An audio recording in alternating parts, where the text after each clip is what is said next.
Mesdames, Messieurs, bonsoir et merci de suivre le 20h de la télévision du Burkina. À la une de l'actualité ce soir, le ministre en charge de la Défense aux côtés de ses troupes. Dans le nord du pays, Jean-Claude Bouda est allé encourager les éléments en poste. Une promesse y a été faite de déployer le plus de moyens possible dans la lutte contre le terrorisme. Pendant ce temps, la ville reprend son cours normal, les localités touchées par les attaques. 40 000 logements pour soulager la quête d'un toit décent. Le ministère de l'Urbanisme et de l'Habitat a lancé le 5 avril dernier le programme national de construction de 40 000 logements. Toutes les catégories socio-professionnelles sont concernées par cette campagne qui s'achève dans moins d'un mois. Le ministre Maurice Bonané est l'invité de ce journal. En faire plus, c'est justement ce que promet le chef du département de la Défense. En déplacement dans le nord du pays, Jean-Claude Bouda s'est entretenu avec les hommes et femmes envoyés pour barrer la route au terrorisme. Le point de cette visite de 48 heures dans ce reportage de Konsun Koulibaly et Zoubaviel David Dabiré. Le détachement du GEFAT, le groupement des forces antiterroristes de Djibo, reçoit ici le ministre de la Défense et des anciens combattants. Après une visite de courtoisie au corps constitué de la province du Soum et un briefing sur les opérations en cours pour sécuriser cette partie du territoire, Jean-Claude Bouda et ses proches collaborateurs mettent le cap sur les unités avancées du GEFAT à la frontière avec le Mali. Il s'agissait de venir voir dans quelles conditions nos hommes, les soldats, les troupes, dans quelles conditions sont déployés sur le terrain, quelles sont leurs conditions de travail, leurs conditions même d'existence, et surtout aussi apporter le soutien et tout l'encouragement du gouvernement avec à sa tête le président du Faso. Ces unités prennent part à l'opération Panga destinée à la neutralisation des groupes terroristes et des bandits armés dans la bande sahélienne. Au contact des troupes, Jean-Claude Bouda a pu s'imprégner des conditions de travail dans ce milieu, partager leur quotidien et s'assurer que le matériel militaire fonctionne correctement.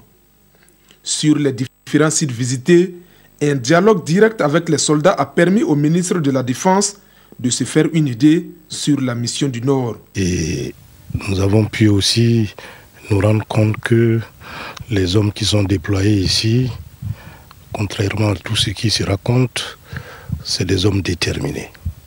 C'est des hommes véritablement engagés pour défendre la patrie, malgré vraiment l'adversité qui est réelle sur le terrain. Aux doléances soulevées lors de sa visite, le ministre promet apporter des réponses adéquates en lien avec la hiérarchie militaire en vue de renforcer les capacités opérationnelles des troupes sur le terrain. Une visite qui contribue à rassurer les populations des localités durement touchées par les actes terroristes. Quelques mois après, la psychose d'une nouvelle attaque n'est plus vive. C'est le constat établi par nos reporters Adama Guiti et Oumar Zombri qui sont allés à la rencontre des populations dans la province du Soum. Reportage. Aujourd'hui, ce n'est pas jour de marché à Djibo. Ici, seuls les mercredis sont consacrés jour de marché. Et nous sommes jeudi, mais comme tous les jours, le marché reste ouvert à tout visiteur et potentiel acheteur.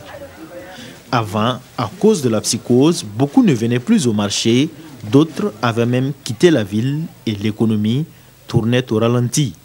Mais depuis quelque temps, les choses commencent à changer. Non, maintenant, on peut, bon, dans la nuit, on peut dormir au dehors maintenant. On sent que ça va. Bon, effectivement, bon, le marché là, bon, ça marche un peu quoi. Moi, je suis là pour organiser mon festival le 23 avril prochain parce que c'est pour dire aux gens que si on peut chanter, danser, c'est qu'à Djibo, ça va. Nous quittons Djibo pour Baraboulé. Tout au long de notre périple, nous trouvons des habitants tranquilles chez eux à la maison ou au forage pour chercher de quoi boire. Rien d'inquiétant dans cette localité, la vie est redevenue comme avant. La vie était assez difficile, comme je le disais, parce que l'état d'esprit s'est limité à un seul mot, c'était vraiment la psychose. Parce que quand tu couches la nuit, tu n'es pas sûr de te réveiller, et si tu te réveilles, tu ne sais pas si tu verras le soir. Et merci Dieu, merci. En tout cas, les plus hautes autorités ont pris conscience. des actions ont été menées. Aujourd'hui, en tout cas, la sérénité est de retour. C'est la sérénité aussi à Nassumbu. Nous sommes allés faire un tour vers le centre de santé et de promotion sociale. Grâce à la présence des militaires ici, à Nassumbu, tout se passe bien. Nous leur sommes reconnaissants. La vie, ça va ici, en tout cas, tout est normal. À Djibo, Djiguel, Baraboulé comme à Nassumbu, la vie a repris son rythme normal. Dans toutes ces localités, contrairement à ce que certains pourraient penser, les populations vaquent paisiblement à leurs occupations, comme par exemple aller à la fontaine ou au moulin, ou encore aller au marché. Bref, des habitudes de tous les jours, de quoi faire revenir ceux qui sont déjà partis. Après de longs mois de tractations administratives et judiciaires, la CAMEG peut désormais souffler. Et pour cause, un nouvel administrateur a été désigné pour diriger la centrale d'achat des médicaments essentiels génériques et des consommables médicaux. Ce dernier est neutre, bien que provisoire. Les protagonistes, eux, s'engagent à renoncer à toute fonction au sein de la CAMEG. Pawa Drogo, Jean Zongo et Olopoda nous en disent plus. Sans donner son identité, le ministre de la Santé affirme ici que la CAMEG sera très bientôt sous le commandement d'un administrateur provisoire. Ni le directeur général Jean Chrysostome Kadeba, ni le directeur général intérimaire contesté Damien Koussoubé ne dirigeront la nationale des médicaments. Il en est de même pour Salifou Konfé et Boka Kouyaté pour la présidence du conseil d'administration. Tous ces protagonistes acceptent de renoncer à leurs fonctions pour une solution à l'amiable de sortie de crise. Bien sûr, l'accord est en 3 points. Premièrement, c'est accepter, que toutes les parties acceptent de renoncer aux actions judiciaires pour résoudre la crise. Donc ça, c'est acté par la signature. Deuxièmement, que toutes les parties qui avaient des responsabilités au sein de la CAMEG acceptent et qui étaient en conflit judiciaire acceptent de renoncer à leurs responsabilités et à trouver à l'amiable des solutions à ce qui les opposait. Et troisièmement, la crise sera résolue avec l'installation d'un administrateur provisoire selon le modèle CNT, Conseil national de la transition, et donc il y aura un contrat de 6 mois pour deux missions essentielles. La première mission, c'est de nous trouver le statut qui assurera qu'il n'y ait plus de crise de gouvernance au sein de la CAMEG. Cette transition va aboutir à l'adoption de nouveaux textes pour la CAMEG qui, selon le ministre, est une cheville ouvrière pour la réussite de la politique de gratuité des soins pour les femmes enceintes et les enfants de 0 à 5 ans en cours au Burkina Faso. C'est surtout la réponse à la nécessité de l'intérêt général, la réponse surtout à la remise en route de nos politiques en soutien aux populations vulnérables pour leur accès aux soins. C'est ça le prix de cet accord. L'administrateur provisoire sera installé la semaine prochaine, foi du ministre de la Santé qui se réjouit de cet accord trouvé par les différentes parties en conflit. Un accord qui vient mettre fin à une crise juridico-judiciaire sans précédent depuis mai 2016. La plénière d'hier à l'hémicycle a fait intervenir 3 membres du gouvernement. Les ministres en charge de l'agriculture, de l'eau et de l'habitat sont allés répondre aux questions de la représentation nationale. Le résumé de cette session parlementaire avec Isaka Oudraogo et Zalissa Sanfo.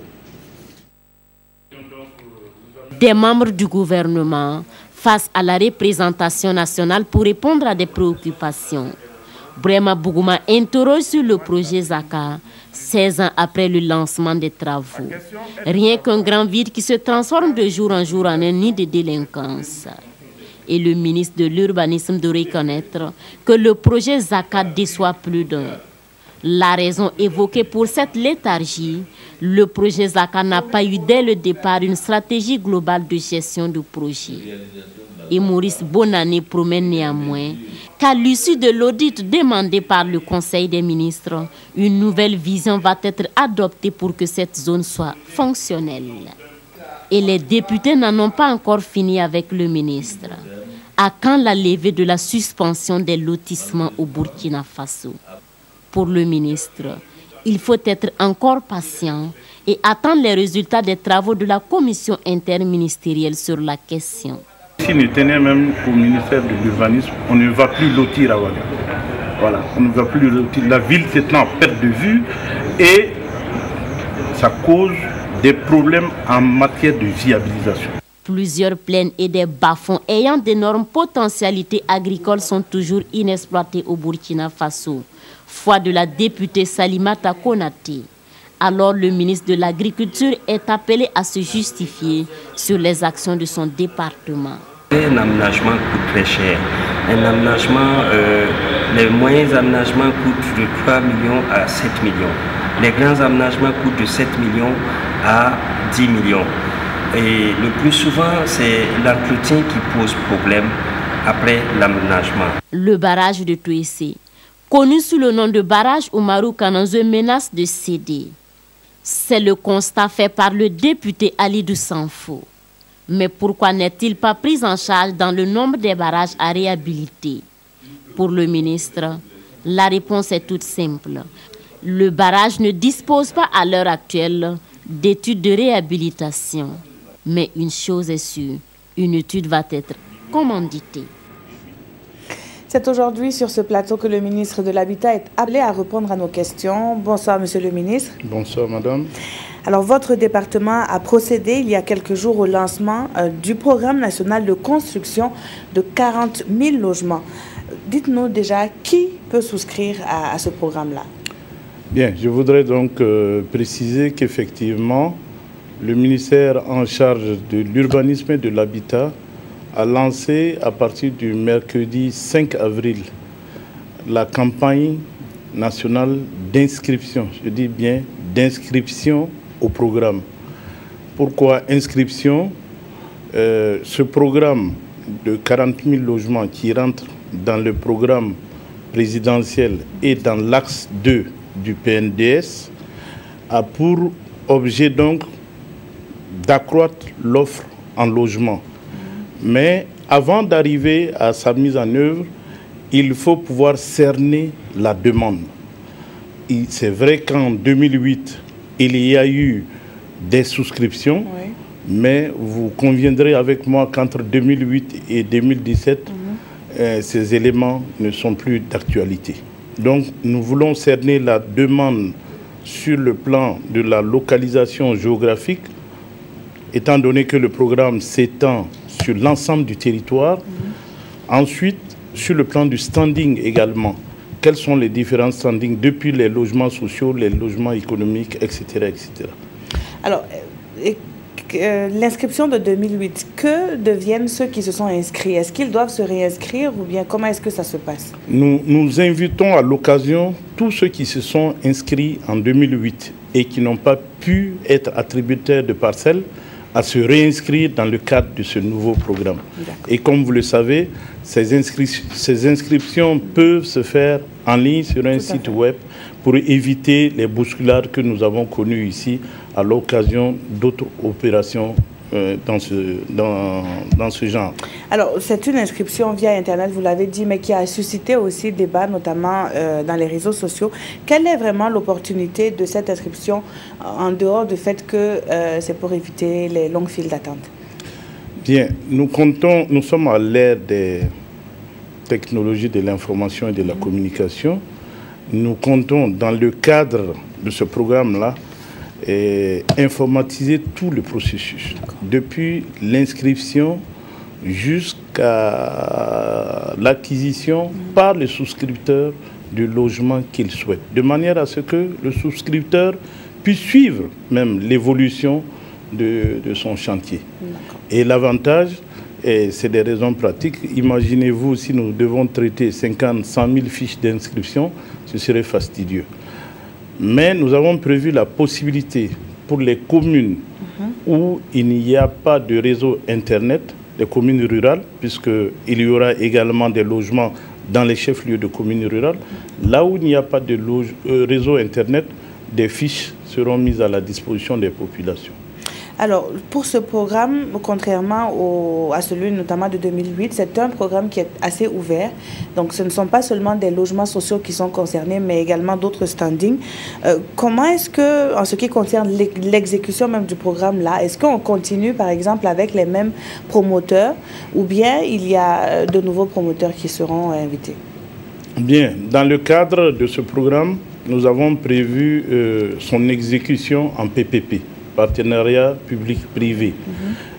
Plus de 450 milliards sont prévus pour la mise en œuvre de ce programme. L'État également apportera sa contribution à travers la mobilisation du foncier, l'aménagement du foncier et la mise à disposition du foncier aux promoteurs privés, qu'ils soient nationaux ou étrangers. Donc toutes ces catégories seront intéressés. Et nous allons, à l'issue des inscriptions, procéder à une préqualification des promoteurs. Il y a un certain nombre de critères, parce qu'aujourd'hui, nous avons autour de 150 à 200 sociétés qui ont l'agrément pour la promotion immobilière. Il y en a qui sont solides, il y en a qui ne le sont pas, il y en a qui ont de l'expérience, etc., etc. Nous allons procéder donc au choix. Et quid des banques? Les banques, quand on sait que le ministère est avec une seule banque, la Banque de l'Habitat, est-ce que ce sera ouvert à d'autres banques? Bien, nous avons comme ambition d'ouvrir ce programme à toutes les banques. Comme nous l'avons dit, il y a différents standings, voilà, qui peuvent être traités en fonction du fait que tel ou tel souscripteur est inscrit dans telle ou telle banque. Est-ce que le taux sera que celui de la Banque de l'Habitat, par exemple? Nous avons rencontré le système bancaire, nous avons échangé sur le programme. Il faut dire que pour ce qui sera du logement social, le logement social, les couches les plus défavorisées, les couches à faible revenu, ce sera le même taux. C'est-à-dire 5%. 5,5%. Ouais. Nous sommes en train de voir les mécanismes pour que ce taux-là puisse rester le même et que les montants que nous avons prévus pour le coût des logements, nous puissions les conserver. Alors, Monsieur le ministre, vous avez donc parlé d'inscription. Quelle est la suite à donner après cette inscription-là? Est-ce qu'on a des délais assez établis? Voilà, donc l'inscription va durer 1 mois. Oui. Elle va permettre donc de cerner la demande. Nous avons prévu de construire 40 000 logements. Nous avons fait déjà une répartition géographique. Par exemple, dans les chefs-lieux de communes rurales, ce sera entre 15 et 20 logements. Dans les chefs-lieux de province, autour de 50 logements. Dans les chefs-lieux de région, 250 logements. Et dans les grandes villes comme Ouaga et Bobo, ce sera des milliers. Maintenant, en fonction de la demande, nous allons affiner ces chiffres parce que nous ne pensons pas utile de construire 50 logements dans une localité où la demande exprimée ne dépasse pas 20 ou 30 logements. Ce serait faire du gaspillage inutile. Et donc on n'a pas une idée approximative du temps que cela pourrait mettre? Nous allons, 1 mois après la clôture, nous allons déclencher donc les constructions. Je voudrais vous rappeler que nous avons déjà adopté nous avons déjà passé un marché pour la réalisation de près de 1000 logements avec l'appui de l'Inde à travers Exim Bank. Tous ces programmes seront déclenchés. Il y a aussi que en 2016, un certain nombre de réalisations ont été faites. Je voudrais entre autres citer les réalisations dans les sites miniers, les réalisations de certains promoteurs. Nous avons également un projet d'assainir le domaine de la promotion immobilière parce que vous constatez un certain désordre ces derniers temps. Merci à vous, Monsieur le ministre. Je vous rappelle que Monsieur le ministre était sur ce plateau pour parler du programme national de logement lancé donc le 5 avril dernier qui se poursuit jusqu'au 5 mai. C'est moi qui vous remercie. Alors votre ministère, le ministère de l'Habitat et de l'Urbanisme qui a participé au lancement de la campagne du curage des caniveaux ce matin à Ouagadougou veut faire peau neuve en attendant la saison des pluies. Pioches, râteaux et autres matériels sont sollicités à partir de ce 8 avril et ce jusqu'au 8 juillet prochain dans le viseur de la commune, l'anticipation des risques liés aux aléas climatiques. Donc Bakouda et Maïmouna Traoré nous en disent plus. Le curage de ce canal dans l'arrondissement numéro 2 marque le lancement de la campagne de curage dans la ville de Ouagadougou. Selon le ministre en charge de l'urbanisme qui a donné le top de départ de cette campagne, ce grand nettoyage des canaux d'évacuation des eaux vise à minimiser les risques d'inondation et à améliorer le cadre de vie des populations riveraines. L'une des causes principales des inondations que nous connaissons pendant les saisons de pluie dans nos centres urbains, c'est le mauvais état des canalisations qui existent, à savoir leur encombrement par le fait de l'inconscience de certains habitants. Donc nous avons lancé cette opération ce matin pour anticiper. Cette campagne va se dérouler du 8 avril au 8 juillet 2017. Elle a également pour objectif de réduire les cas de paludisme dans la ville de Ouagadougou par l'élimination des eaux stagnantes. Le maire de la ville lance donc un appel à l'ensemble de la population. Nos caniveaux ne sont pas des poubelles. Et vous avez vu ce que nous avons sorti dans ces caniveaux. Il n'y a pas que de la terre. Il y a des pneus, il y a des sachets. C'est tout cela qui empêche l'écoulement de l'eau.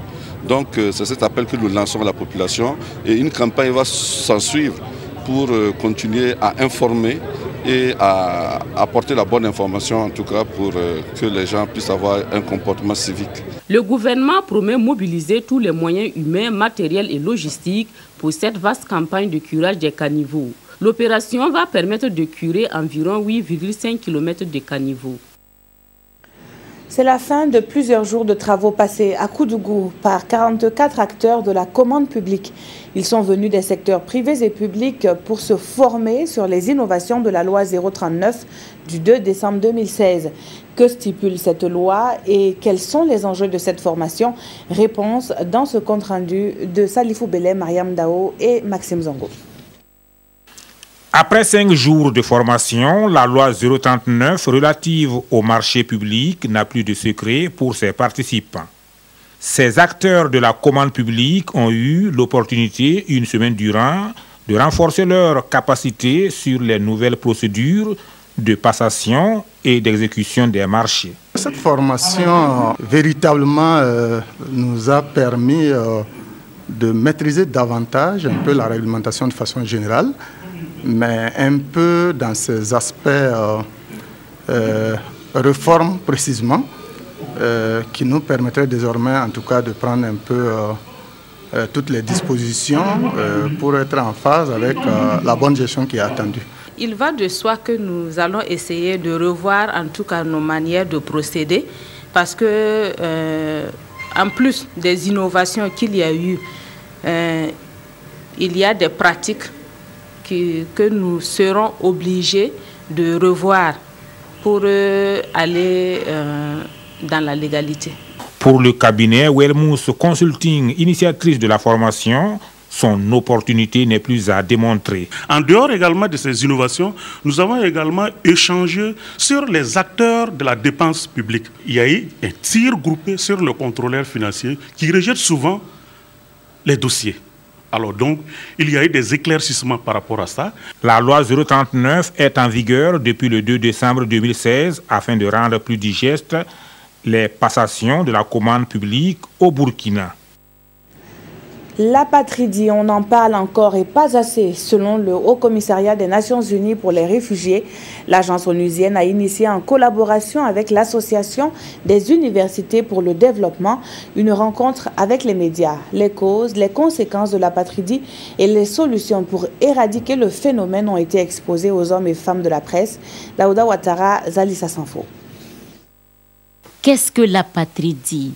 Quelles en sont les causes et les conséquences et quelles sont les solutions envisageables pour son éradication? C'est toute cette panoplie d'interrogations qui a motivé cette conférence publique. Une conférence qui va permettre aux étudiants de l'université Ouaga 1, professeur Joseph Kizerbo, d'en savoir plus et sur les crises de nationalité. Le fait qu'un être humain ne soit pas reconnu par un État, ça touche à sa dignité. Donc nous avons voulu mieux comprendre cette question d'apatridie. Donc nous avons cherché les canaux pour mieux nous informer. La problématique de l'apatridie dans son ensemble est méconnue au Burkina Faso et aussi dans plusieurs États. Donc cette conférence va contribuer à améliorer le niveau de connaissance des populations et particulièrement des étudiants. Et aussi, cette conférence va nous permettre de susciter leur adhésion au plan d'action national qui existe en ce moment pour éradiquer l'apatridie au Burkina Faso. Cette conférence a aussi permis aux communicateurs du jour de formuler des recommandations pour remédier au phénomène de l'apatridie. Il propose alors au gouvernement burkinabé de revoir et d'uniformiser les lois sur la nationalité. Merci d'avoir suivi ce journal qui s'achève. Ruth Bini Ouattara vous retrouve pour la dernière session d'information. Tout de suite en direct, les trésors du Faso. Très bonne suite de programmes sur la télévision du Burkina.